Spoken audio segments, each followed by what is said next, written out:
네, 오늘 주시는 하나님의 말씀 레위기 26장입니다. 레위기 26장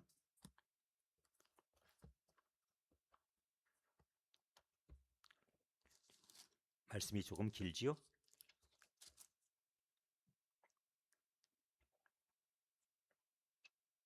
26장 오늘 1절부터 말씀을 보실 터인데 네, 오늘 본문이 46절까지입니다. 그런데 저희들이 오늘 1절부터 먼저 13절까지 읽고요. 그리고 나서 그 다음번에 아마 같은 맥락이겠지만은 저희들이 아마 다음 시간에 나머지를 다 봐야 될 것 같아요. 1절부터 13절까지 오늘 26장의 서론 부분과 앞부분을 먼저 보시도록 합니다. 1절부터 13절. 너희는 자기를 위하여 우상을 만들지 말지니 조각한 것이나 주상을 세우지 말며 너희 땅에 조각한 석상을 세우고 그에게 경배하지 말라. 나는 너희 하나님 여호와임이니라.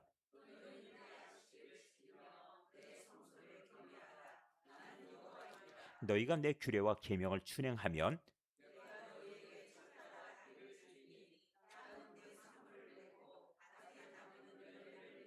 너희의 타작은 포도 딸 때까지 미치며 너희의 포도 따는 것은 파종할 때까지 미치리니 너희가 음식을 배불리 먹고 너희의 땅에 안전하게 거주하리라.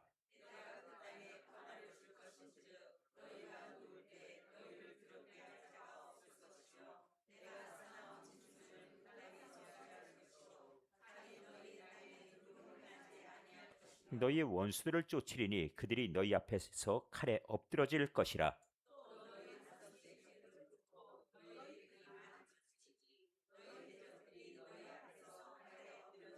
내가 너희를 돌보아 너희를 번성하게 하고 너희를 장대하게 할 것이며 내가 너희와 함께한 내 언약을 이행하리라.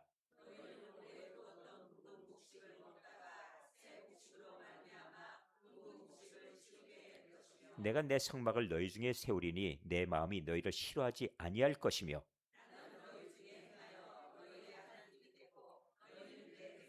13절 나는 너희를 애굽 땅에서 인도해내어 그들에게 종된 것을 면하게 한 너희의 하나님 여호와이니라. 내가 너희의 멍에와 빗장을 부수고 너희를 바로 서서 걷게 하였느니라. 아멘. 레위기가 모두 몇 장까지 있는지 아십니까? 이럴 때는 살짝 또 갑자기 앞날의 일이지만 궁금해지죠? 그렇죠? 마냥 지금까지 왔는데 26장에 들어서서 끝이 어디까지일까? 살짝 궁금해지는 시점입니다. 그래서 살짝 넘겨보니까 그러네요. 다 왔네요. 제가 왜 이 질문을 했냐면 26장, 27장이 결론이에요. 레위기의 결론입니다. 그래서 제가 이 질문을 할 시점이 됐기 때문에 이제 질문한 겁니다. 이 결론이다. 한데 결론 내릴 때 25장의 역할이 있어요. 25장 어떤 내용이 있는지 기억나십니까? 25장 그 부활절 전 얘기인데 그걸 지금까지 기억하라고 하시면 그건 너무 심하신 말씀입니다. 뭐 이렇게 하실지 모르겠지만 그래도 기억해 봐야죠. 네, 25장에 무엇이 있었냐면은 안식일, 안식년, 그다음에 희년. 기억하시죠? 안식일, 안식일의 정신이 안식년으로 가고 안식년의 정신이 희년으로 가고 이렇게 되죠. 그러면 왜 이 내용이 오늘 본문과 맞물려 갈 것인가? 결론을 맺어가는데 왜 이것이 중요한가 하는 거예요. 이 얘기는 안식일이 왜 필요했고 안식년이 왜 필요했고 희년이 왜 필요했는가? 우리는 희년을 통해서 하나님께서 희년을 선포하시고 나서 그것이 이스라엘 민족에게 어떤 의미가 있었는가를 다니엘을 통해 보았어요. 다니엘이 기도할 때 주여 우리 죄를 용서하소서 우리 기도를 속히 들어주십시오. 주여 지체치 말고 주의 그 계획하신 바를 실행하시옵소서 이렇게 기도했잖아요. 그러니까 이 계획하신 바가 뭐냐면 신년을 통하여서 이 백성들에게 약속하신 그 하나님의 계획, 다시 말해서 백성들 다시 되돌려 주는 것. 어디로? 본토. 하나님께서 약속하신 땅, 주기로 약속하신 땅이죠.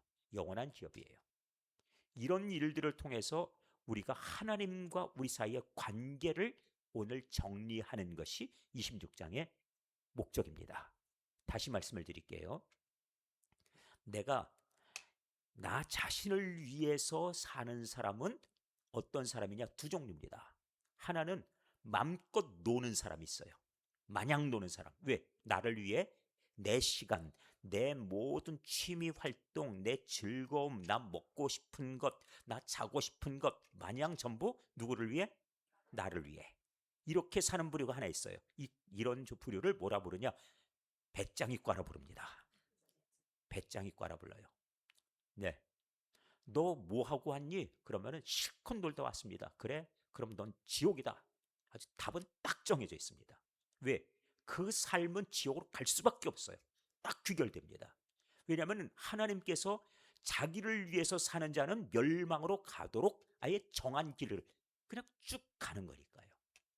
그래서 어쩔 수 없습니다. 그건 그냥 이건 뭐 심판이고 말고 할 것도 없어요. 그런 부류들이 옆에 보이십니까? 그런 사람들? 뭐 혹시라도 그런 사람들 보이거든 그냥 옆에 보시면서 혀 한 번만 끌끌 차주시면 끝나요. 뭐 거기 하나님 앞에 갈 것도 없고 예수님의 심판날 뭐 생각할 것도 없고 자기 자신 위해 살다 그냥 자기 자신 그러고 가는 인생, 하나님께서 세우신 그 삶의 목적 자체를 모르면은 그렇게 갈 수밖에 없는 인생이니까 그것이 정해진 길이에요. 그러면은 예를 들어서 고속버스 서울 부산 딱 탔는데 마지막에 어디로 간다고요? 서울 부산 강남 고속터미널에서 버스 탔어요. 아니면 KTX 타고 서울에서 탔어요. 그러면 마지막에 다 왔습니다만 어디예요? 그렇죠? 네, 이걸 타든 저걸 타든 하여튼 서울 부산 가는 것이다 그러면은 딱 끝나 보면은 부산 터미널에 와 있든 부산역에 가 있을 거예요. 그러니까 자기를 위해 사는 인생의 마지막 종점은 어디? 뭐 쉽게 얘기할게요. 그냥 지옥입니다. 네, 지옥이에요. 딱 결정돼 있습니다. 이건 예외가 없어요. 뭐 1%도 예외가 없습니다. 그러니까 이렇게 사는 사람이 이 땅에 예수 믿지 않는 사람 중에 부지기수 많죠? 많습니다. 이런 사람들 보면서 불쌍한 인생으로 보시면 돼요. 예를 들어 김일성이가 누구를 위해 살았을 것 같아요? 자기 위해서.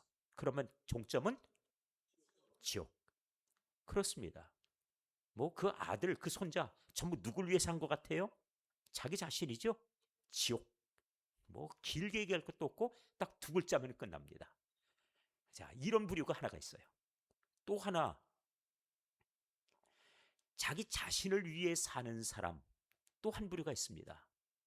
이 사람은 모든 것에 있어서 하나님이라고 하는 대상이 없어요. 하나님이란 대상이. 그 대신에 더 많이 가지려고 하고, 물론 일 더 많이 할 수 있죠. 왜? 생각해 보세요. 저 예전에 우리 집 한번 우리 교회에서 땅을 한번 처음 크게 사봤어요. 처음에 이 땅을 갖다 장만했는데 주차장이 모자라서 땅을 샀는데 큰 땅이 왔어요. 1080평이나 되는 땅이. 그래서 차를 몇 대 이렇게 대라고 그렇게 하고 나머지 땅이 남았죠. 그래서 거기에다가 뭐라고 광고했냐면은 여기서 농사 지으실 분들 적어도 한 반은 남을 것 같으니까 농사를 하십시오 그랬어요. 그랬더니 교회 안에 농사 좋아하시는 분들이 참 많더라고요. 오셔가지고 거기다가 뭐 이것도 심고 저것도 심고. 그런데 보니까 이분들이 맨 처음에 시작할 때 요만큼 했는데 그 다음날 가보면 더 넓어졌어요. 그 다음날 가보니까 또 넓어졌어요. 이게 날마다 자꾸 넓어져요. 그래서 제가 가만 유심히 생각해 봤습니다. 왜 저럴까? 지금 심어놓은 것도 적지 않은데? 그런데 대화를 나누다 보니까 답이 나왔어요. 왜냐면 하다 보니까 느낌에 빈 땅이 아까워요. 빈 땅이 아까워요. 그럼 빈 땅이 보이면 뭐 어떻게 해요? 그것도 호미 들고 가가지고 톡톡톡톡 해가지고 또 심어요. 그렇죠? 그래서 심어놓고 나서 아유 오늘 수고했다. 근데 그 다음날 보니까 또 뭐가 보여요? 또 옆에 빈 땅이 보여요. 그럼 또 가서 막 가서 또 심어요. 그 다음날 보면 또 와서 또 심고 있어요. 이게 끝도 없네. 그래서 가을에 딱 거둔 다음에 보니까 차가 꽉 차가지고 그 다음에 할 수 없이 그 밭이 없어졌어요. 그리 됐죠? 기억하시는 일이죠. 사람이 자기를 위해서 생각하면은 더 많이 갖고 싶고 더 많이 벌 것 같고 이런 사람들이 보면은 열심히 일한대요. 자기를 위해서. 그러니까 한 부류는 아주 그냥 자기를 위해서 하고 싶은 거 그냥 다 하고 놀고 먹고 자고 뭐 온갖 거 다 하고 돌아다니는 부류죠. 두 번째 부류는 자기를 위하여 열심히 일해요. 왜? 열심히 일하면은 돈을 더 많이 벌 수 있어요. 소유가 더 많아져요. 이렇게 되는 겁니다. 자기를 위해서 두 부류가 생깁니다. 근데 이 부류들에 대해서 하나님께서 말씀합니다. 너 열심히 일한다고 더 많이 갖는 거 아니다. 그렇게 말씀하세요. 열심히 일한다고. 자, 그러면 다시 하겠습니다. 이 세상에서 가장 뛰어난 그런 어떤 학자들을 배출한 민족은 누구인지 아십니까? 예? 유대인들이에요. 확실히 그렇습니다. 그럼 가장 그런 부를 누린 민족은 누구라고 보십니까? 그것도 유대인이에요. 아닙니까? 단적으로 말씀드렸잖아요. 저는 아예 노벨상이 시작된 첫 해로부터 시작해서 그 다음에 지금 최근까지 노벨상 수상자들의 명단을 다 읽어봤더니 유태인들이 10명 중에 3명이 넘어가요. 31%가 됩니다. 이거는 실제로 보니까 거기에 국적들이 나오는데 이럴 수가 없어요. 어떻게 한 나라에서 이렇게 많은 학자가 나오고 이렇게 노벨상 타는 사람들이 나올 그런 수가 없어요. 확률상으로 그게 안 돼요. 왜냐하면 지금 나라들이 적어도 200개가 넘어가거든요. 그런데 어떻게 한 나라에서 그렇게 많이 가져가냐 그 상을. 이건 말이 안 되죠. 그래서 그 사람들의 삶을 보니까 일주일에 7일 공부하는 게 모자라가지고 일주일에 8일치 공부합니까? 아니에요. 그럼 어떡하지요? 6일 하고 그 다음에 하루는 손을 놔요. 왜? 무엇 때문에? 안식일. 그럼 돈이 많다 하는 부자들, 미국에 진짜 엄청난 재벌들, 우리가 상상도 못할 만큼의 부를 누리고 있는 사람들, 그들이 유태인들이 대다수인데 그 사람들의 그 재력을 놓고 보니까 그 사람들이 새벽같이 나가서 밤 늦게까지 일하고 잠도 4시간 일하면은 그러면은 이젠 돈 덜 벌어. 그러니까 3시간만 자야지. 그러면서 7일 일하고 모자라서 그래서는 자기가 또 시간 내서 더 일하고 이렇게 합니까? 안 그렇습니다. 어떻게 해요? 하루는 무조건 안식일 무조건 쉬어버려요. 그런데 어떻게 이렇게 부자가 되죠? 그 사람들 배경이 좋습니까? 보니까 이 사람들이 자기 나라가 없어가지고 다 사방으로 뿌려져 갖고 흩어져서 그래서 이곳 가서 저곳 가서 예를 들어서 아인슈타인 같으면은 그 사람은 자기가 그 독일 그쪽에 살다가 안 되겠어요 이러다가 나 죽게 생겼어요. 그러니까 미국으로 도망을 쳐서 이민 갔죠. 그래서 거기서 상대성 이론을 갖다 거기서 완성하고 이렇게 된 거 아니에요. 학자들이 그러니까 미국으로 모이고 그리고 그곳에 건너가서 부자가 되고 그런데 자기 나라가 지금 이렇게 자기 조상들에 의해서 보니까 나라가 없어지고 그리고 자기들의 본토가 없는데도 불구하고 유태계라고 하는 그 민족 그 뿌리는 간직한 채 숨이 달랑달랑달랑 하는 거지요. 왜? 대한민국이 없는데 교포들이 나가서 온 세상에 불을 걸머쥐고 그리고 위대한 학자가 되고 이게 말이 안 되잖아요. 근데 그렇게 되더란 말씀이에요. 그런데 그것을 실현하고 이루는 비결이 무엇인가 보니까 하나님 말씀이었어요. 자, 다시 말씀을 드릴게요. 너를 위해서 살지 말라는 겁니다. 다시 이 하나님께서 이렇게 말씀하실 때는 우리는 받을 때 나를 위해서 사는 것이 아니다. 하나님을 위해서 살아라. 그리하면 하나님께서 나머지는 책임져 주겠다 말씀하십니다. 다시 또 말씀을 드려볼게요. 오늘 본문들 하면 우상을 따르지 말아라. 오늘 본문에 제일 먼저 1절 너희는 뭐라고 말씀합니까? 여기 나왔네요. 자기를 위하여예요. 자기를 위하여죠. 여기에서 승부가 나고 여기서 결정나는 겁니다. 자기를 위하여 사는 인생은 망하는 인생. 그래서 마지막에 지옥하고 딱 한마디로 떨어지는 인생도 바로 그것도 자기를 위하여서 시작이에요. 그러했죠? 그런데 그 다음에 하나님께서 복 주시는 인생은 하나님을 위하여입니다. 이것이 구분되는 거예요. 나 지금까지 내 인생에 이제는 우리가 고민하시고 딱 정직하게 진실하게 답을 해야 돼요. 나는 무엇을 위해 살고 있나? 난 무엇을 위해 살고 있나? 적어도 이런 생각은 해야 됩니다. 하나님께서 나에게 신앙을 주셨다니까. 나는 하나님을 위하여 첫 번째 가정을 주셨으니 가족들을 위하여 복음을 위하여. 뭐 이런 정도의 의지는 있어야 될 거 아니에요. 이것이 실현될 때 그 다음에 하나님 복 주시는 겁니다. 그러면은 자기를 위하는 자에게는 어떤 일이 벌어지는가? 첫 번째 무엇이 생긴다고요? 우상입니다. 우상 가운데 제일 큰 우상은 자기 자신입니다. 자기를 위하여 자기를 세우니까. 그러니까 나를 위해서 돈 쓰는 건 아깝지 않아. 나를 위해서 시간 쓰는 것 아깝지 않아. 그게 자기예요. 내 취미 활동을 위해서는 얼마든지 내가 시간도 쓸 수 있고, 그리고 희생도 할 수 있고, 그리고 내 모든 가진 것을 위해서 그러면은 나는 이것을 사용하는데 아까울 게 없어. 근데 제가 예전에 보니까 이 연예인들 이 가족 나오는데 그 젊은 그 애기 아빠던데 누군지 제가 이름은 잊어버렸네요. 방 한 칸에다가 자동차 모형들 있죠. 또 로봇 모형 있죠. 아, 이런 걸 갖다가 자기 방에다 꾸미는 그 연예인을 봤어요. 자동차가 그냥 벽 한가득 있는데 요만한 모형들이 한 개 얼마냐 물어보니까 100만 원, 어떤 건 200만 원. 아니 그걸 갖다가 끝없이 사다가 그냥 이게 도대체 몇 개인지도 몰라요. 어마어마하게 그냥 그걸 갖다가 가득 채워놓은 거예요. 이거를 온 세계에 있는 모든 자동차 모형들을 정교하게. 그거 그 벽에다가 그 걸어놓은 거 그 자동차 모형이 전체 가격으로 보면 몇 억 되는데 그걸 그렇게 하고 살아요. 그거 거기다 걸어놓으면 뭐가 좋습니까? 그러고 살면은 기분이 좋아요? 그러니까 부인이 말이에요. 당장 생활비가 모자라고 그리고 아이들을 위해서 돈을 써야 되는데 돈만 생겼다면은 전부 자동차 사갖고 오니 어떤 집엔 보니까 로봇 사갖고 와요. 그 작은 그 로봇 요 있잖아요. 이 철딱선이 언제나 철이나.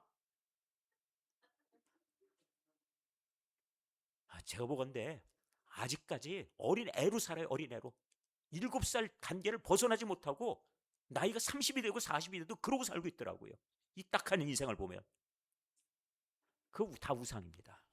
다 우상이에요. 우상은 형체가 있든 없든 우상이에요.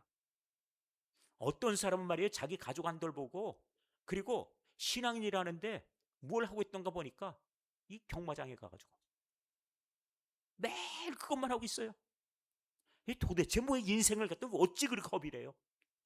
거기 가서 도대체 뭘 바래요? 돈 번다고요? 그 돈 벌지 않는 게 오히려 더 복이에요. 그 돈 벌어와도 문제입니다. 왜? 그렇게 해서 돈이 된다고 생각하면은 그것을 어느 날 한번 성공해 보세요. 그러면 남은 인생 제대로 성실이라고 땀을 흘려서 일할 것 같아요? 그러지 않습니다. 그러니까 자기를 위해 사는 인생은 우상을 세워요. 제일 첫 번째 우상이 누구라고요? 나입니다. 나. 자기를 위하여예요. 이것이 이제 문제입니다. 그런데 뭐 김일성이도 뭐 우상을 갖다가 3만 8천 개나 만들어놨다 그러죠. 그런데 김일성 아들이 자기 권력 이어받으려고 아버지한테 아부하려고 만든 게 시작했다고. 그런데 만들어도 너무 많이 만들었어요. 진짜 많이 만들었습니다. 국민들 굶어 죽어가는데 아랑곳하지 않고 정신 나간 인생. 분명히 갈 곳은 한마디로 두 글자, 지옥입니다. 다 우상 만들어 놓고. 자, 이제 1절 다시 본문. 우상을 만들지 말지니 조각한 것, 그 다음에 주상은 부어서 만드는 겁니다. 그 다음에 너희 중에 조각한 석상, 이것도 만들지 말고 그걸 세워놓으면 또 거기다 또 절을 해요. 경배도 하지 말아라. 왜 그렇습니까? 나는 너희의 하나님 여호와임이니라. 다시 말해서 너희가 섬길 만한 신은 하나뿐이라는 거예요. 하나님 여호와입니다. 오직 대상은 한 분이에요. 하나님 대신 할 수 있는 존재는 제일 먼저 이 시대에는 자기 자신, 두 번째는 돈입니다. 이 두 가지가 우상의 지금 대표적인 형상이 되어버렸어요. 자기 자신과 돈. 그러니까 돈 붙들면 돈만 있으면 돼 하는 인생들. 자, 이렇게 지금 설명합니다. 자, 2절 보시죠. 2절 우리 같이 읽을까요? 시작. 너희는 내 안식일을 지키며 내 성소를 경외하라. 나는 여호와임이니라. 자, 안식일을 지키라 말씀하지요. 여기 안식일 나왔네요. 안식일 정신을 다시 강조해 주세요. 6일을 일하는 것이 낫습니까? 7일을 일하는 것이 낫습니까? 그게 왜 나아요? 7일에 돈 더 많이 벌죠. 시장에서 장사하는데 6일 일하면서 버는 돈하고 7일에서 버는 돈하고 어느 쪽이 많아요? 계산상 해보자고요. 7일이죠. 6일 일했는데 나머지 하루도 거기도 보이잖아요. 그 시간도 나가서 일하면 더 많이 거둘 것 같죠? 그리고 호미 갖고 톡톡톡톡 해서 거기다가도 심어놔야죠. 그거 아닙니까? 이 원래 계산상으로는 7일이에요. 근데 하나님께서 뭐라고 하시냐면은 6일만 일해라. 그래도 내가 너에게 3배를 주겠다. 기억하시죠? 안식년에. 예. 그 전에 적어도 세곱절은 6년 차에 거두게 해주마. 그러셨죠? 또 한편으로 만나 주실 때 안식일에 2배 걷어와라. 그러셨죠? 그날은 2배로 거둘 수 있는 날이에요. 다른 날은 안 돼요. 다른 날은 이것이 만나가 다 상해버렸죠. 근데 그날은 괜찮았잖아요. 2배를 거둘 수 있는 날. 하나님께서는 6일차에 그런 복을 예비하셨어요. 그러면은 6일차에 나는 그래도 몰라. 그래 놓고 하루치 거두고 그 다음날 가서 또 하루치 거둬요? 그럴 필요 없죠? 그러면은 오늘 그러면 이틀치 거둬오면은 어떻습니까? 그 다음날 나가서 또 거두는 것보다 더 나요, 안 나요? 아니, 이틀치 어차피 가지고 왔는데 왜 그러냐면 이틀 먹고 났더니 그 다음날은 어차피 상할 거 아닙니까? 그렇게 되겠지요? 그러니까 안식일까지 먹을 것 있으니까 내가 그날 걷어오면은 그럼 족한 거 아닙니까? 그럼 내가 그래서 이틀치가 있어요. 이틀치 그래서 6일 날 다 걷어왔는데 7일째 또 나가서 거둘 필요 있습니까? 그럴 필요 없죠. 왜? 하나님이 주셨으니까. 자, 이걸 지금 상징하는 것이 안식일이에요. 하나님이 주신다는 거. 만나는 우리를 통해서 우리가 알고 있던 양식 아니지요? 만나의 이름 뜻이 무엇입니까? 우리가 알지 못하는 양식이란 뜻이에요. 직역하면은 이것이 무엇이냐? 이게 뭐야? 그게 만납니다. 그러니까 그 이름으로 놓고 볼 때 그들이 알지 못하는 것이죠. 왜? 하늘에서 내리는 것이 어떻게 양식이 돼요? 하늘에서 내리는 것. 예를 들어서 눈을 받아서 우리가 밥을 먹습니까? 안 되잖아요. 아니면 하늘에서 어느 날 꽃비가 내리더라. 그래서 꽃잎을 따다가 거기서 밥으로 먹습니까? 안 되지 않습니까? 그러니까 하늘에서 내리는 건 양식이 원래 안 되는 거예요. 근데 그것으로 그들이 몇 년을 살았다고 말씀합니까? 40년이에요, 40년. 자, 이렇게 보셔야 돼요. 40년 동안 그들은 그걸 먹고 살았어요. 그것으로 굶어 죽은 자가 없었습니다. 그러면은 하나님이 이루어주시는 거죠. 만나 내리는데 사람이 기여한 바는 무엇이 있죠? 없지요. 그러니까 하나님이 주셨습니다를 그것을 잊지 않게 해주는 것이 안식일을 지키는 것이었어요. 우리 먹여 살려주시는 분은 누구? 하나님. 됐습니다. 그러면은 안식일을 하나님께서 지키라 하셨는데 굳이 가서 내가 돈을 더 벌겠다고 지금 뛰쳐나가는 교인들 좀 있지요? 있습니까? 없습니까? 많아요? 왜 그러지요? 돈 더 벌어야 되니까. 돈 더 벌어야 된다. 이게 무슨 뜻이에요? 그거는 자기를 위하여. 그 얘기입니다. 돈을 더 벌어, 더 벌어? 그런데 실제로 돈을 주시고 재물을 주시는 분은 자기 자신이 아니더라는 거예요. 그걸 가르쳐 주시는 게 안식일입니다. 그래서 제가 말씀드렸지만은 유태인들은 나라가 없어요. 그리고 주변 모든 환경으로부터는 나라 민족 없는 그런 어떤 이 백성들이다 보니 그들은 모든 주변 사람부터 질시받고 미움받고 권리 없는 가운데 이주해 다니고 이런 입장이지요. 포로로 끌려와서. 근데 그들이 어떻게 그 재력을 가져요? 그들이 한 일 있으면은 그것은 두 가지예요. 하나는 안식일을 철저하게 지킨다. 두 번째는 하나님께서 이 물질을 주셨음을 내가 인정하고 고백하기 위해서 어떻게 한다? 10분의 1을 하나님께 드린다. 그 두 가지 했더니 하나님께서 그 가운데서 열심히 일한 사람들보다 7일 일한 사람들보다 더 많은 재물을 주시더라는 겁니다. 그러니까 당대에 벌을 수 있는 돈이 아닌 그 이상의 어마어마한 것들 막 그냥 엄청난 것들을 이뤄낸 사람들이 유태인들이 그렇게도 많은 거예요. 우리가 뭐 보통 얘기하지만 뭐 컴퓨터에 뭘 뭐 개발해낸 사람이다. 뭐 이래가지고 큰 돈 벌었다. 뭐 이런 사람들 있죠. 다 유태계들이에요. 그뿐 아니죠.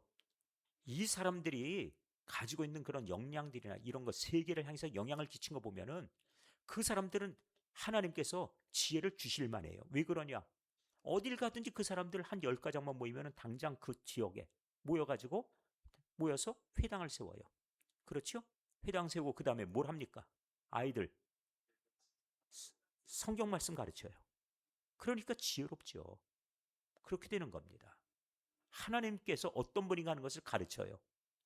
그래서 신앙 속에서 하나님을 위하여라고 하는 그런 어떤 그 중심을 잡아주니까 이것이 바로 그들이 이 세상 속에서 강자가 된 이유예요. 사실 조건은 최약자들인데 이 세상에 한번 생각해 보세요. 우리도 기적 속에 살았지만 나라를 잃어버리고 1878년 만에 나라를 되찾은 그런 민족이 있습니까? AD 70년 로마에 망해버렸어요. 그리고 1948년 돼 가지고 나라가 다시 회복이 됐어요. 그런 민족이 있습니까? 없습니다. 불가능해요. 그런데 그들이 한 일이 있나요? 하나님께서 해주신 겁니다. 왜? 그들은 알아요. 이게 우리 힘으로 되는 것이 아니라는 걸 알아요. 아니라는 걸. 그래서 그 일이 이루어진 다음에도 막 우리가 이제는 나라를 세웠다 하고서는 선언했는데 그날 무슨 일이 벌어졌어요? 1차 중동전대. 나라 세웠다고 그러니까 주변에 있던 그 아랍 민족이 일어나가지고 어떻게 해요? 그렇죠. 한꺼번에 공격해버린 거예요. 이 나라 없애겠다고. 그러니까 이게 지지를 받아서 세워진 나라도 아니지요. 그리고 여기는 국민이 300만인데 주변은 3억이 넘어가죠. 100대 1의 싸움인데 이길만 합니까? 그런데 보면은 오히려 지금 이스라엘이 강자예요. 이번에 이란하고 전쟁하는데 보니까 이란 맨날 두드려 맞고 있고 그거 보면은 이상해요. 이게 하나님께서 그 모든 것을 이끌어 가신다는 걸 지금 보여주고 있는 사건 아니에요. 이런 부분들을 우리가 안고서 레위기를 보셔야 돼요. 그래야만 하나님께서 안식일을 지키라 하고 여기 안식일 그다음에 안식년 한 해 동안 농사하지 않으면은 그 해 놀리고 묵히는 것보다 그 해도 농사 지어서 거두는 게 더 부자가 되는 길 아니겠습니까? 근데 왜 쉬게 해요? 그 이유는 무엇입니까? 하나님께서 그 전에 세곱절 주마하셨으니 쉴 수 있는 거죠. 이거는 하나님께서 지금까지 주신 것도 하나님이 주신 거다 하는 걸 알게 하는 거예요. 그러니까 대한민국이 크게 발전했다. 이 기적 같은 일을 우리는 가지고 사는데 우리들은 이게 기적인지도 몰라요. 왜? 매년 우리는 여기서 살았으니까. 그런데 대한민국에 1950년대 와가지고 전쟁 경험했던 그 10대, 20 말에 20대 초반에 전쟁했던 그 참전군인들 지금 막 나이 90대에서 여기 와보죠? 뭐랍니까? 여기가 어떻게 한강이냐? 여기가 어떻게 내가 싸웠던 그 나라 맞냐? 여기는 영원토록 여긴 재건이 안 될 줄 알았어. 어떻게 이렇게 돼버렸지? 놀랍다 그러지요? 그거 왜 그래요? 하나님이 세워주시는 겁니다. 우리 대한민국 근면에서 세워진다고요? 저 북녘 사람도 열심히 일해요. 우리보다 일 더 많이 합니다. 뭐 1000번 삽질하고 한 번 허리 피라니까. 새벽 보기 운동, 뭐 천리마 운동. 일 시키는 거 보면 무섭게 일을 시켜요. 근데 왜 거기는 왜 그렇게 폐허해요? 그 사람들이 와가지고 여기 보고 기절했듯이 여긴 미래세계 우리 자기가 살던 것보다 100년 앞서 있다 얘기하잖아요. 같은 민족이에요. 뭐 그들은 머리가 조금 나빠요? 그것도 아니에요. 북에서 온 사람 가운데 엘리트들 많고 머리 뛰어난 수레들 대단히 많아요. 그러니까 왜 그게 다릅니까? 하나님 없는 세상, 하나님과 함께한 바로 이곳, 그 차이예요. 이것을 우리가 분명히 알고 가자는 겁니다. 이게 레위기의 결론이에요. 자, 그러면 이제 본문으로 가서 쭉 읽어보도록 하죠. 3절. 너희가 내 규례와 계명을 준행하면 하나님이 계시다는 거지요. 그 말씀을 따르라는 것이지요. 따르면 어떤 일이 있을 것입니까? 내가 너희에게 철 따라 비를 주리니 할 때 철, 그러면 이 철이 뭐냐 하면은 필요할 때입니다. 지금 아프가니스탄 난리 났어요. 파키스탄 오고. 1년 올 비가 하루 만에 다 와버렸습니다. 그래가지고 막 난리에 고속도로 다 잠겨버리고 죽은 사람이 오늘도 250명 뭐 그러면서 막 뉴스 나오는데, 아 이거 비 안 온다고 그랬더니 어떻게 비가 갑자기 쏟아져가지고 큰일 났어요. 이렇게 막 그냥 비가 쏟아지니. 그게 비가 오더라도 필요한 때 필요한 만큼 와야 돼요. 그러니까 여기 이스라엘 땅에 이른 비가 있고 늦은 비가 있고 한데 계절 따라서 꼭 필요할 때 비가 내려주는 거. 저는 엊그제 비 왔죠? 오늘까지. 얼마나 이 비의 값을 돈으로 계산하면 얼마 될 줄 아세요? 아십니까? 이게 수백억 돼요. 이것이. 이 비 오고 나면 그 다음번에 땅이 벌써 풀어집니다. 아시죠? 이 사람이 물 줘갖고 그만큼 자라게 하려면. 하나님이 딱 필요하니까 봄 되면 한번 쫙 뿌려주시잖아요. 이 철 따라 이게 바로 그 뜻이에요. 필요할 때 내가 이거 하겠다. 이렇게 말씀해요. 하나님을 계명을 따르는 자에게 이 땅에 그렇게 해주시겠다는 거예요. 참 저는 대한민국이 너무 좋아가지고 어디 가고 싶은 나라 있냐, 어디가 살고 싶은 나라 있냐 그러면 전 대한민국밖에 없다 그래요. 왜? 물이 좋아서. 일단 물이 좋습니다. 어디 강 보세요. 어디 나라 강 가서 보면은 전부 다 흙탕물들. 그렇습니다. 뭐 산속에 흐르는 물 그거 대놓고 마시는, 약수터에 가서 마시는 나라 어디 전 세계에 있어요? 우리나라는 마십니다. 아시죠? 수질 검사해 보니까 좋다고. 저 부여에서 물이 나왔는데 이 화강암 안반수가 나와가지고 그래서는 막 전 세계 사람들이 와가지고 그 물 연구하더라고 말이에요. 막 물만 나왔다면 그렇게 물이 맑아요. 그래서 일본 사람들도 와가지고 일본의 동경에도 막 그 하천이 흐르거든요. 그 사람들 와서 놀래는 거예요. 일본의 물 석회석 얼마나 많습니까? 그 사람 뻐드렁이가 괜히 나온 게 아니에요. 그거 다 석회석 때문이에요. 석회수 때문에. 근데 와서 청계천 보니까 물이 맑아요? 이게 뭔 일이야? 그러는 거예요. 뭔 일이냐? 거기 여기 뭐 그렇게 얼마 떨어지지도 않았는데, 그런데 대한민국은 여긴 전부 다 그냥 화강암들이 막 깔려 있어가지고 막 그 물이 자연적으로 이렇게 정수가 돼서 그리고 흘러다니니. 그러니 이런 나라가 어디 있어요? 좋은 나라입니다. 근데 이런 환경에 살면서도 감사를 몰라요. 하나님께서 물 주시고 철 따라 비를 주시는데, 자 이렇게 말씀해 주셨죠. 철 따라 비를 주겠다. 땅은 그 산물 내고 밭의 나무는 열매를 맺으리라. 이게 바로 비를 주시면 이렇게 되지요. 비가 안 오면 어떻게 될까요? 가물어요. 가물었는데 또 안 오면, 예, 말라버려요. 말랐는데 또 안 오면, 씨앗 심었는데 돋아나요? 아니에요. 비가 안 오니까 뭐가 되든가 사막이 되는 거예요. 우리나라는 비가 와서 사막이 안 되는 조건을 갖고 있잖아요. 하나님이 왜? 때를 따라 비를 주시니까. 그럼 결과는 이겁니다. 결과는 그 땅은 산물 내고 밭에 나무는 열매를 맺는다. 결과지요. 자, 그 다음에 3절, 5절. 너희의 타작은 포도 딸 때까지 계속된다는 것이죠. 네. 그 다음에 또 있습니다. 너희 포도 따는 것은 또 파종할 때까지. 그러니까 새로 심을 때까지 포도 계속 딴다는 거예요. 참 이런 축복이 따르다니. 끝없이 거둘 수 있도록 해주마. 그 얘기지요. 자, 또 있습니다. 너희가 음식을 배불리 먹고 너희의 땅에 안전하게 거주하리라. 그러니까 첫 번째는 무엇이냐면은 때에 따라 필요한 은혜를 베푸신다는 겁니다. 이게 첫 번째예요. 첫 번째 무엇이요? 때에 따라 비를 내리리니. 자, 두 번째는 무엇이냐면 안전입니다. 안전, 평안이에요.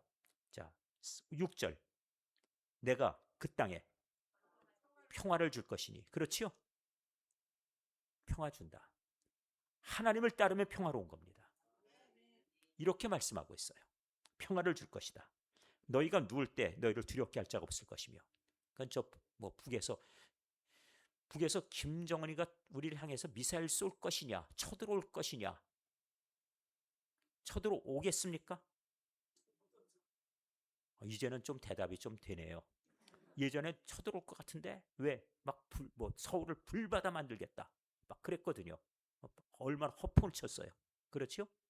그런데 언제 이게 끝쳐졌습니까? 연평도 폭격 때예요. 연평도에다가 이 폭탄을 갖다 170발을 미사일을 막 폭탄을 막 쏴버렸잖아요. 우리한테. 그렇죠? 바다에 몇 발이 떨어졌냐? 90발이 넘게 떨어졌어요. 바다로. 그러니까 그 폭격이 조준이 안 맞아요. 절반 넘게 바다에 떨어져 버렸어요. 그 다음번에 그 가운데 4분의 1은 불발탄이에요. 안 터져요. 왜? 불량품이니까. 그러니까 이렇게 됐는데 우리가 여기서 한 80여 발 쐈거든요. 정확하게 그 자리에서 땅땅땅땅 다 맞아버린 거예요. 그래서 여기에서 우리들 그때 군인이 둘 죽고 그리고 나서 주민들이 몇 사람이 다쳤어요. 그랬었죠? 거기서는 죽은 사람이 밝혀진 것만도 40명이 넘어가요. 아마 다친 사람까지 하면 80여 명, 90명 아마 그 부대가 초토화가 됐을 거예요. 그리고 나니까 연평도에서 이제 월남에 한 그런 어떤 군인들 있잖아요. 탈북해서. 그 사람들 말 들어보니까 초죽음이 됐대요. 아니 자기들은 전 남한에서 그렇게 할 줄은 몰랐대요. 왜? 우리는 최강의 무기를 갖고 있다고 자부심 갖고 늘 그렇게 배우고 그렇게 학습받았잖아요. 우리가 때리면 저것들 그냥 얻어맞고 끝나야 돼. 그런데 무슨 일이 벌어졌어요? 아 이거 그냥 내가 잽을 한번 던졌더니 그 다음번에 막 와서 때리듯이 해가지고 내가 그냥 병원에 입원해 버렸어요.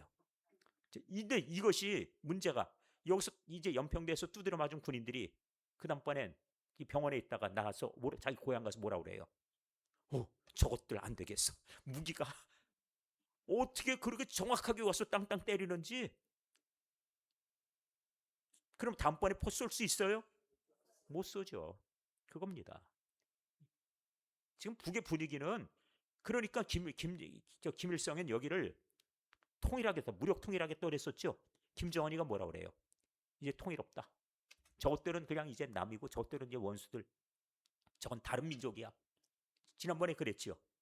그게 통일, 무력 통일, 공산주의 무조건 적화 통일하고 싶은 게 무조건 그 기본이에요.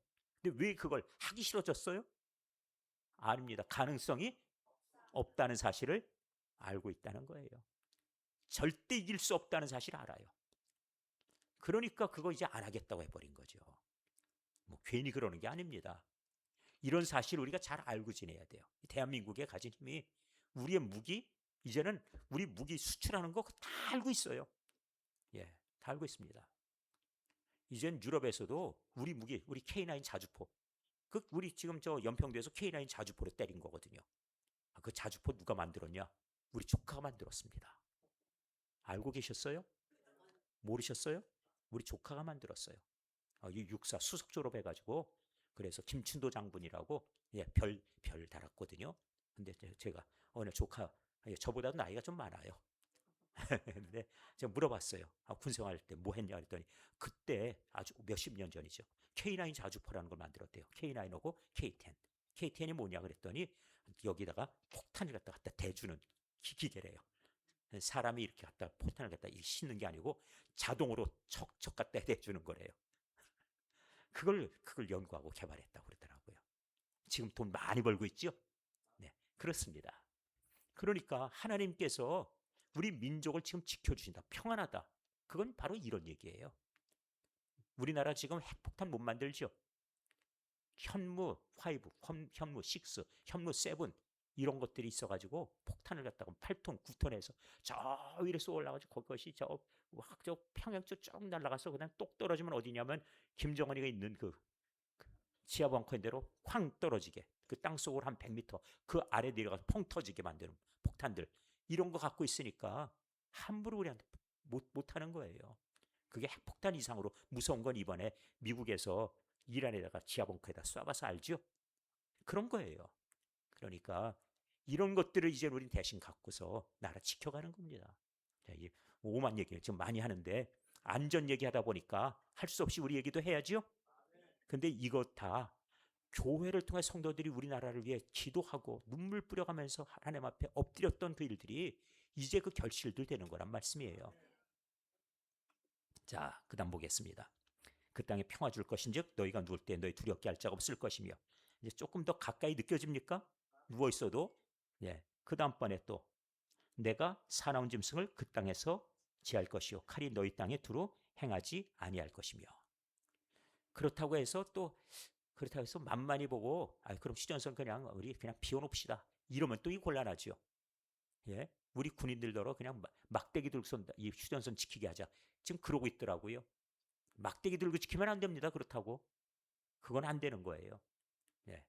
지난번에 무슨 뭐 BTS 공연한다고 특공대를 갖다 2,600명이나 거기다 또 풀어갖고 안전 지킨다고 그러더니 휴전선에 있는 군인들은 보니까는 그 뭐예요? 그 뭐 삼단봉? 그 막대기 갖고 휴전선 지키게 하겠다 하더라고요.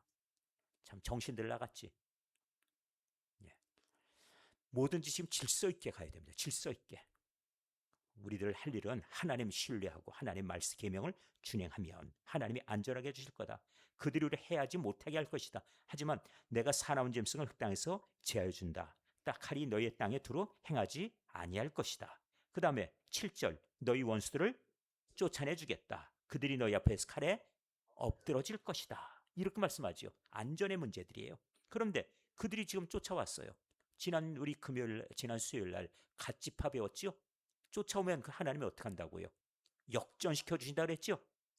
네. 수요 예배 때 들으신 그 말씀 기억하세요.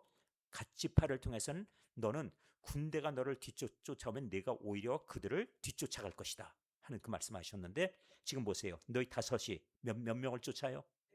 100명이 공격해 왔더니 그들 5명이 오히려 쫓아버릴 것이라 그래요. 너희 100명이 만을 쫓아낼 것이다. 그 다음에 너희 대적들이 너희 앞에서 칼에 엎드러질 것이며. 자, 북한은 지금 군인이 몇 명입니까? 120만 명. 정규군이 120만 명이에요. 우리보다 많죠. 우리는 지금 50만 명. 전에 60만이라고 그랬는데 지금 젊은이들이 줄어들어서 50만 명. 이렇게 돼 있습니다. 그럼 1대1로 붙으면 지겠네? 지금 북에서는요 전쟁 나면 좋겠다. 어차피 이래 주거나 저래 주거나 그냥 싸우다 죽든지 뭐 통일이 되면 우리가 지면 그럼 남해에서 통일시키든지 이렇게 생각하는 북의 주민들 많아요. 오죽하면은 거기 지금 다 죽을 지경 된 거예요. 하나님 없는 세상. 자, 그렇게 돼 있습니다. 자, 그런데 하나님께서 약속하심이 있어요. 내가 너희를 돌보아 너희를 번성하게 하고 너희를 창대하게 할 것이며 내가 너희와 함께한 내 언약을 이행하리라. 번성이라고 하는 것은 숫자가 많아지는 번성이 1번이에요. 그런데 두 번째 번성은 무엇이냐면은 영향력이 커지는 걸 말합니다. 그냥 숫자 많다고 영향력이 큰 건 아니에요. 그것은 영향력이 크다는 얘기는 능력을 갖추고 있다는 뜻이에요. 이것까지 하나님께서 주시겠다 말씀합니다. 잘 기억해 두세요. 자, 이 백성들에게 하나님께서 이제 안전의 문제 주셨죠. 세 번째는 무엇이라고요? 번성입니다. 세 번째는. 첫 번째, 기억하십니까? 첫 번째, 뭘 주신다고 그랬어요? 철 따라 비를 주신다. 두 번째, 안전하게 하신다. 세 번째, 번성하게 하신다. 그렇죠? 안전이란 단어를 평화로 표현했죠? 예. 그러니까 이렇게 세 번째, 번성입니다.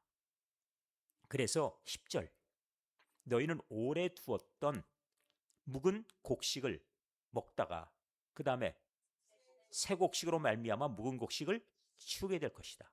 묵은 곡식이 떨어져서 공백이 있다가 그 다음에 새 곡식 나서 그 다음에 먹게 됐다. 그러면은 공백 나 있는 기간은 어떡하죠? 굶어야죠. 그런데 묵은 곡식을 먹고 있는데 새 곡식이 나왔어요. 그러면은 안 굶어도 되지요. 자, 이거는 참 귀한 일입니다. 우리가 지난날 우리 1960년대까지만 해도 있던 아주 중요한 용어 가운데 보릿고개라는 게 있어요. 보릿고개 아십니까? 무슨 뜻이에요?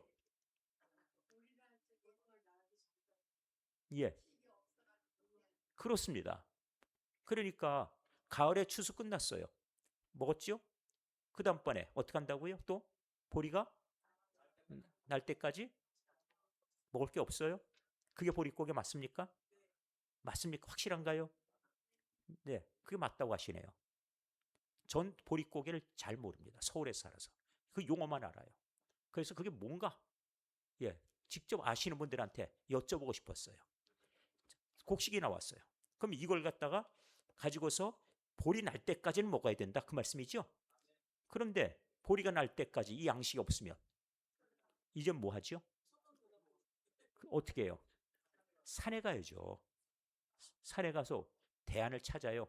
뭐냐면은 소나무 껍질 벗겨가지고 그거 먹어야죠. 송진 막 묻어 있는데. 그래서 그걸 갖다 껍질을 벗겨갖고 그걸 갖다가 연한 해서 이 부분을 벗겨서 먹어요. 그러다 보면 이게 소화가 안 돼가지고 나중에 변비 걸려서 난리지요. 맞습니까? 이게 다 경험하신 분들은 다 아실 거예요. 그래서 촉은 목표라고 그래가지고 그 다음번에 풀뿌리, 그 다음에 나무 껍질, 그게 촉은 목표입니다. 예? 얇은 그렇지요. 그게 한자로 촉은 목피란 얘기가 나무 껍질 벗겨내가면 속 안에 있는 이렇게 이거 연한 부분이 있어요. 그걸 목피라 그렇게 불렀던 겁니다. 그러니 뭐 나무 껍데기 딱딱한 걸 먹는 게 아니고, 예, 그렇게 해서 소나무 안에 소나무 껍데기 그 너무 딱딱하고 못 먹어요. 그건. 네, 그거 벗겨내고 난 다음에 안에를 살살 긁어서 그렇게 먹었다 하는 얘기겠죠. 그러니까 송진이랑 같이 먹다 보니까 소화가 안 돼가지고 그 난리들 한 거 아니겠어요.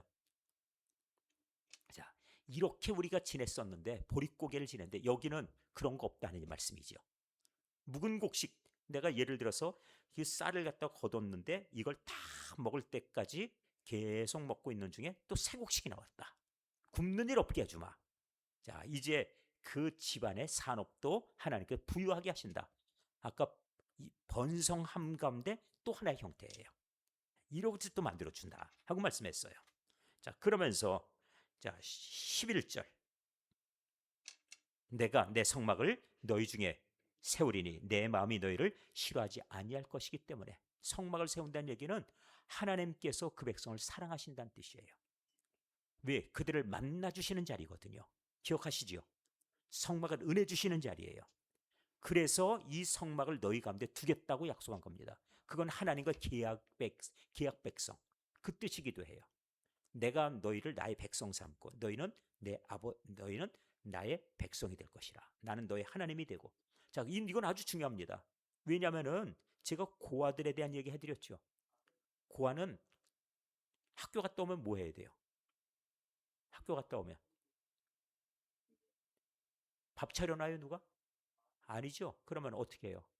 형제들끼리 모여가지고. 그러면은 뭐가 쌀이고 뭐고 먹고 살 만한 게 있어야 될 거 아니에요. 학교 갔다 오면 학비 걱정도 해야죠. 그러니까 나가서 누가 일을 하고, 그렇죠? 누구는 남아가지고 집에서 청소도 하고 집안 관리도 하고 해야 될 거 아니에요, 형제들이. 이 고아들은 그러고 살아야 돼요. 그런데 부모가 있으면 학교 갔다 와서 엄마 밥 줘. 그리고 나서는 저녁 때 잠자고 일어나서 아침에 일어나서 엄마 학교 빨리 가야 돼, 빨리. 예? 이렇게 되죠. 부모가 있으면은 그러면 믿는 구석이 생겨요. 근데 부모가 없으면은 자기가 다 해결해야 돼요. 자기를 위하여서 자기가 뛰어야 되는 거예요. 그러니까 하나님은 나의 하나님 되시니까 내가 너희를 위해서 일하마. 바로 이겁니다. 오늘 이 성소를 세워준다는 얘기는 바로 그것이에요. 성막을 세워준다. 고아처럼 살지 마십시오. 하나님이 내 삶을 돌봐주신다. 그러니까 우리에게는 뭘 얘기하냐면은 한 가지만 하라는 거예요. 한 가지만. 그게 뭐냐? 부모님이 밥상을 잘 차려주셨어요. 그럼 와가지고 막 먹고, 그래서 후딱 나가버려요? 그걸 뭐라고 부르냐? 저 배은 망덕한 놈이라고 그러지. 딱 한마디만 하면 돼요. 뭐라고 그래요? 어머니, 잘 먹을게요. 감사합니다. 있죠? 이거. 아니면 어머니 같이 오셔서 빨리 같이 드세요. 이 한마디 인사하면 되지요. 그 한마디만 해주면 돼요. 그럼 부모님이 보면서 아니다 너 먼저 먹고 가라 이러시겠지요. 이게 부모와 올바른 관계 얘기입니다. 그러니까 하나님께서 다 해주셨는데 감사할 줄 모르는 거, 하나님이 해주신 일에 대해서 알지 못하는 것처럼 살아가는 거, 이걸 배운 망덕이라 부르는 거예요. 신앙인들 중에서 하나님의 은혜를 입었고 오늘까지 살았음에도 배운 망덕하고 살아가는 그런 존재들이 많아요. 교회들도 하나님의 은혜 잊어버리고 자기들이 한 줄 알고 그리고 살아가는 교회들이 있다는 얘기예요. 자, 이걸 기억하시면 됩니다. 자, 12절. 나는 너희 중에 행하여 너희의 하나님이 되고 너희는 내 백성이 될 것이라. 관계 말씀하죠. 성소를 세우신 것. 아까 설명드린 그 내용대로예요. 13절 우리 같이 봅니다. 시작. 나는 너희를 애굽 땅에서 인도해내어 그들에게 종된 것을 면케하게 한 너희 하나님 여호와이니라. 내가 너희의 멍에의 빗장을 부수고 너희를 바로 서서 걷게 하였느니라. 아멘. 이거 아주 중요한 얘기를 하고 있어요. 왜 그러냐면은 하나님께서 애굽에서 그들을 이끌어내실 때 이스라엘 민족이 한 일은 무엇입니까? 기여한 바가 무엇이죠? 없습니다. 하나님께서 출애굽을 주선하신 거예요. 바로의 군대가 쫓아올 때 이스라엘 백성이 한 일은 무엇입니까? 그들을 향해서 화살을 쐈습니까? 뭘 했지요? 아니면 소리를 질렀습니까? 아니죠. 그렇죠. 도망가다가 하나님께서 뭐라고 하셨냐면 너희는 가만히 서서예요. 가만히 서서 그들이 할 일이 없다는 얘기입니다. 그 대신에 내가 너희를 위해서 할 일을 보라는 거예요. 그리고 나서는 하나님께서 모세를 통해 지팡이 내밀라 하시고는 물을 갈라주시고 애굽의 군대는 물속에 수장시켜 주시고 하나님이 하신 거예요. 우리 인생이 그런 겁니다. 하나님이 하셨다는 걸 인정하고 알라는 거예요. 자, 오늘 13절의 말씀을 기도 제목 삼으세요. 하나님 그걸 알게 해주십시오. 내가 오늘까지 살아온 것이 하나님 은혜입니다. 그런데 나는 하나님 앞에 예배하는 날 뭐하고 지냈는가? 예? 배은 망독하고 지내지 않았습니까? 하나님 앞에 감사합니다. 그 고백 한마디도 못하고 그냥 집 밥 먹기 바빠갖고 하나님 없는 것처럼 살지는 않았는가? 세상 사람 똑같이 그러지 않았는가도 봐야 돼요. 하나님의 규례를 지키라.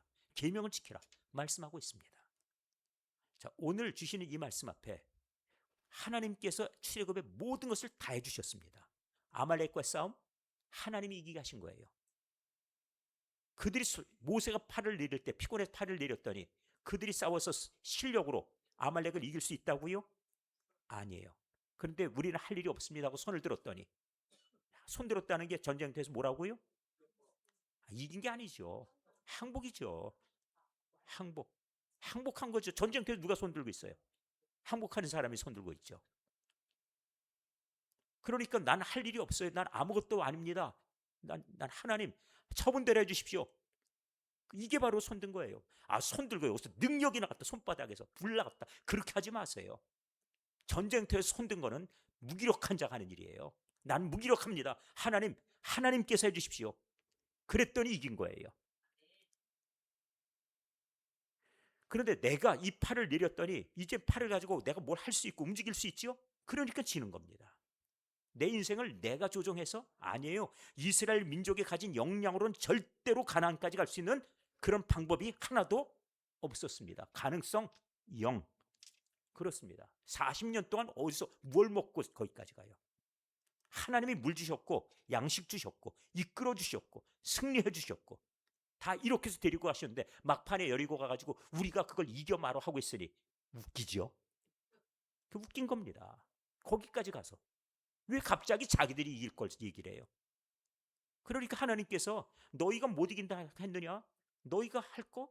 그럼 너희가 한번 해봐라. 그리고 광야에 가서 한번 해봐라. 다 죽었죠. 그리고 새 세대를 이끌고서 와서 요단강 건널 때 하나님이 갈라주셨죠. 말씀에 순종했더니 요단강 갈라진 거 아니에요? 여리고성 무너질 때는 전략을 사람들이 짰습니까? 아니에요. 하나님 말씀대로 하라는 대로 했더니 이긴 겁니다. 자, 이제 제가 명확하게 오늘 말씀드렸는데 이제 우리 갈 길이 무엇인지 명확합니까? 확실한가요? 분명한가요? 제가 왜 자꾸 3번이나 물어보냐면은 이것이 되는 길이에요. 저는 목회하면서 바로 이 신앙 가지고 제가 오늘 서 있는 것이고 제가 이걸 믿기 때문에 여러분들이 말씀드리는 거예요. 그리고 하나님께서 증거를 보여주심이 우리 초대교회예요. 이런 증거를 우리가 눈으로 보고 있는데 믿음 없는 사람처럼 살지 말라는 뜻이에요. 자기를 위해 살지 말라는 것이에요. 하나님을 위해 살아야죠. 그러면 하나님께서 오늘 주신 약속 3가지. 무엇이요? 첫 번째, 철을 따라 비를 주신다. 두 번째, 안정과 평화를 주신다. 세 번째, 번성함을 주신다. 잘 기억하셨네요. 듣기만 하고 행치 않아서 자기 속이지 마십시오. 하나님의 계명을 따르면 그것이 무엇이냐? 자기를 위해 살지 말아라. 우상 버려라. 우상 가운데 두 가지, 현대 우상은 자기 자신, 두 번째 돈. 이것을 버리기만 하면은 하나님 인생을 살게 해주세요. 우리에게 주어진 본분을 다 하십시오. 오늘 이걸 위해 기도하시면 됩니다. 자, 기도 제목 드릴 시간 1분 남았는데 이 1분 동안 제가 정리해서 말씀드립니다. 기도하는 가운데 하나님, 저는 나 자신을 위해 살았습니다. 근본적으로 남들한테는 아닌 것처럼 척했지만 속 안에는 그게 있습니다. 그게 느껴지거든. 회개하셔야 돼요. 성령님 오실 조건은 회개부터입니다. 우리가 어찌할꼬 물었을 때 베드로가 뭐라고 그래요? 내가 회개하고 성령을 받으라. 회개부터입니다. 하나님, 주의 말씀 전적으로 따르겠습니다는 새로운 이 뭐라고 할까요? 전환점이에요. 내가 이렇게 가다가 나 지금 지옥 가고 있는 그 버스 타다가 중간에 이게 부산 가다가 말고 내가 부산 가는 게 원래 아니었는데 왜 내 이 차를 탔어? 그러면 중간에 휴게소에서 그걸 알았어요. 계속 그 차 타고 가요? 어떡합니까? 나는 지금 연천 가려고 그러는데 내가 가다 보니까 이거 어떻게 의정부가 나와? 어떡하지요? 에이, 탄 길에 그냥 할 수 없다. 그냥 편하게 그냥 끝까지 가보자. 그리고 인천 가요? 어떡합니까? 아는 순간에 어떻게 해요? 내려서 반대편 건너와서 갈아타야죠? 그게 회개예요. 잘못했습니다만 하고 있는 게 회개가 아니고요. 그러니까 오늘 노선을 갈아타셔야 됩니다. 어떻게? 하나님을 위하여. 오늘 하나님을 위하여. 따라하십시오. 하나님을 위하여. 다시 한번 하나님을 위하여 힘써 기도하시기 바랍니다. 기도하겠습니다. 아버지 하나님, 오늘 말씀을 들었습니다. 이 안식일의 신앙이 안식년에 하나님께서 그리고 신년을 통해서 주님 주시는 그 말씀의 뜻은 내가 세상을 다스리고 있다. 내가 너에게 주는 것, 철을 따라 비를 주고 너희를 안전하게 하며 평화를 주는 것, 그리고 너희에게 번성함을 주는 것, 내가 너희에게 주는 것이라 말씀하시오니 하나님께서 이스라엘을 인도하셔서 저 종되었던 자리, 그 멍에를 메었던 자리, 그리고 또 그들이 노역하면서 그렇게 정말 고통받았던 그 자리에서 하나님께서 풀어주셨다 말씀하셨사온즉 하나님, 우리가 지난날에 이 땅 폐허가 된 가운데 이 땅을 이렇게 하나님께서 크게 일으켜 세워주셨사오니 또 그뿐 아니라 우리 초대교회를 세워주시고 우리의 믿음을 세워주시오니 오직 하나님만을 따르게 하여 주시옵소서. 자기를 위해 살아가던 인생의 목표 철저하게 회개하고 노선을 갈아타게 하여 주옵소서. 말씀 들었습니다. 내 삶의 변화가 나타나게 해주시고 하나님께 예배자로서 올바른 정신을 갖게 하여 주시옵소서. 우리가 할 일을 알게 주님 말씀해 주셨은즉 주의 계명을 지키고 주의 규례를 따르라 주신 그 말씀 속에 주님이 약속하신 복을 다 누리게 하여 주시옵소서. 주여, 이 시간 저희들을 받은 말씀 가지고 살아갈 때 하나님의 살아계심을 보게 하여 주시고